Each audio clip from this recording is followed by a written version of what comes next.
Are we on the brink of someone owning the future of intelligence itself? What if the next global superpower is not a country, but the first to dominate artificial intelligence? Right now, a secretive, high-stakes race is playing out between the United States, China, and the biggest tech giants, and the loser might be more vulnerable than ever before. What happens next will change everything for nations, companies, and you. Every era has its defining technology, but for the 21st century, the frontrunner is clearly artificial intelligence. The contest is not just about faster machines or smarter chatbots. It's about who controls the tools that reshape economies, nations, and global power. According to the latest Stanford Institute for Human-Centered AI Index, in 2024, US-based institutions produced 40 major AI models while China produced 15.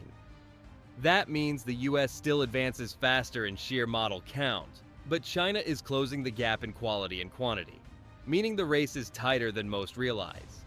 In military and economic terms, this matters because who leads I may define who leads the future. One analysis describes the US-China AI rivalry as one of the most significant developments in international relations in the 21st century. When a nation controls the smartest systems, data flows, and global standards, it holds huge leverage. The United States' position, strengths, and vulnerabilities. The United States has long held the lead in computing, innovation, and venture capital. For example, private investment in AI in 2024 reached about $109 billion in the US, nearly 12 times China's $9.3 billion. US tech firms dominate large language models and own many of the world's most valuable AI companies. That advantage gives America major strengths: access to top talent, platforms that scale globally, and the ability to set norms and standards internationally. But growing challenges are emerging. China's rapid progress, increasing export controls, supply chain vulnerabilities, and the accelerating speed of change mean the US lead is under pressure. Some analysts warn the US might fall behind. According to Jensen Huang, CEO of NVIDIA, China is only nanoseconds behind and could overtake the US given its momentum. The risk isn't just losing supremacy, it is being locked into second place in a world shaped by AI architectures and ecosystems created elsewhere.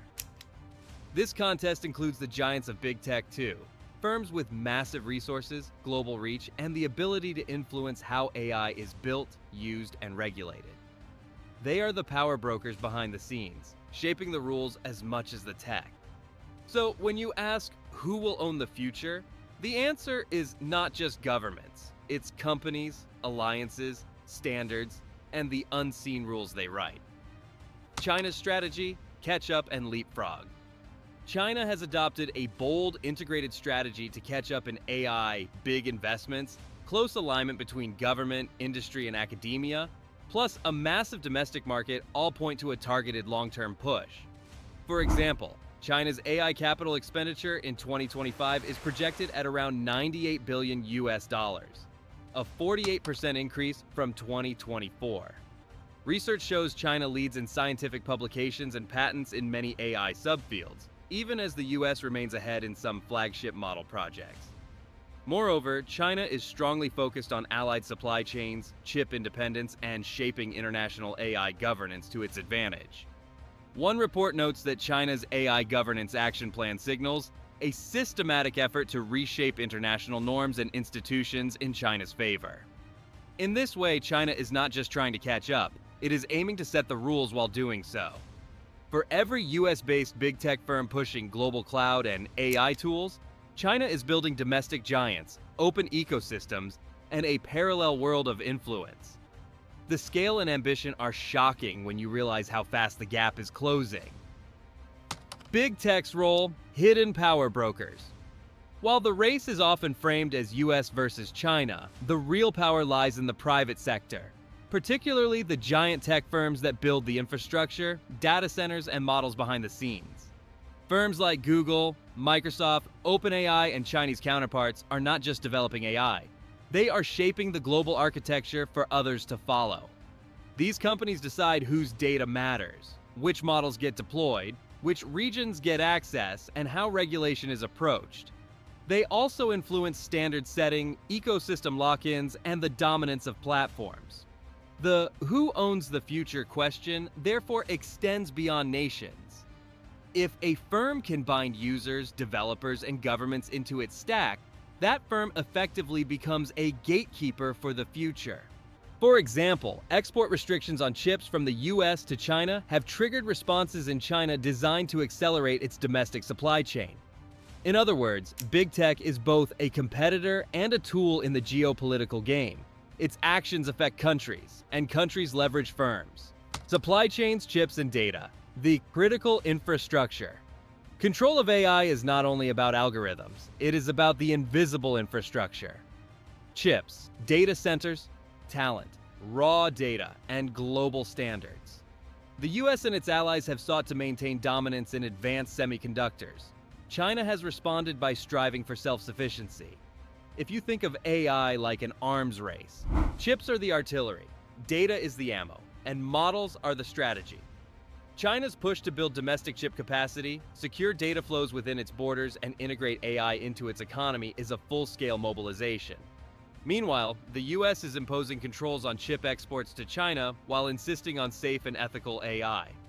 This battle over infrastructure raises the stakes enormously. Whoever controls the nodes, the pipelines, and the rules of access can shape global dependencies. If one country or company controls the hardware or the data ecosystem, they hold power far beyond just models. They hold influence over all who depend on the ecosystem. Governance, ethics, and global standards. It is tempting to think the AI race is purely about speed, but just as crucial is the question of governance. Who writes the rules? Whose ethics apply? How cross-border data flows work? The US has framed AI leadership as a national security imperative, emphasizing building alliances, safety standards, and software stacks aligned to American interests. China, by contrast, has issued a global governance action plan, emphasizing multilateral cooperation and shared governance, even as it maintains tight state control of data and technology. Why does this matter? Because whoever defines the norms for AI can shape everything from privacy to military use, from trade to innovation. The risk is that if one side sets the agenda, the rest of the world must adapt.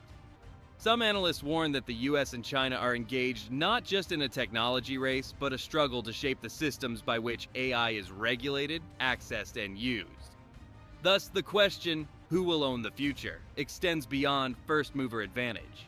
It is about who writes the rulebook and whose values get embedded in the systems we all use.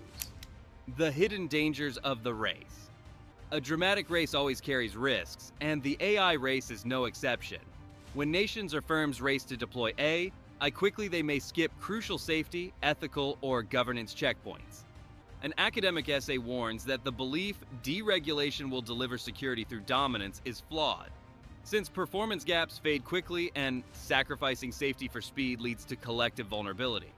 Moreover, the concept of an AI Cold War now exists, with analysts warning that treating AI as a zero-sum arms race may increase dangers from misuse, weaponization, and loss of control. For business, society, and individuals, the hidden risk is that if one player wins the infrastructure and standards, the rest may be locked into its ecosystem, losing control, autonomy, or margins.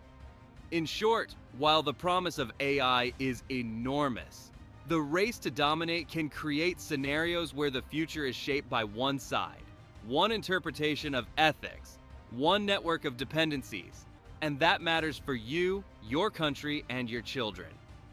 Possible outcomes, who could win and what it means. So what might happen? One scenario, the US retains a narrow lead in cutting-edge models, chips, and talent, setting global standards and leveraging its tech firms to drive global cloud and AI infrastructure.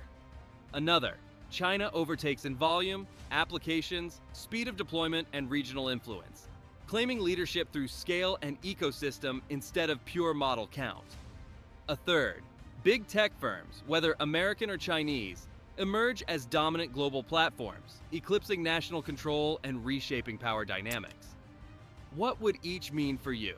In a US-led outcome, many of the tools, standards, and platforms you use may originate from Silicon Valley, with Western ethics and governance. In a China-led one, you may find more of your software, hardware, and infrastructure tied to Chinese firms, standards, and partnerships. In a platform-led scenario, corporate power may overshadow national power, giving a handful of companies global sovereignty of sorts. The future might not deliver a clear winner. Some argue there will be no single victor. But what is certain is that the shifting balance will affect supply chains, job markets, regulation, privacy, and even national sovereignty. Those who ignore the race risk being shaped by it rather than shaping it. Thanks for listening. If you found this video helpful, hit the like button and don't forget to subscribe for more in-depth looks at the tech shaping our world. I'm curious, do you think the future will be owned by a country, a company, or something entirely new? Share your thoughts in the comments below. Let's discuss.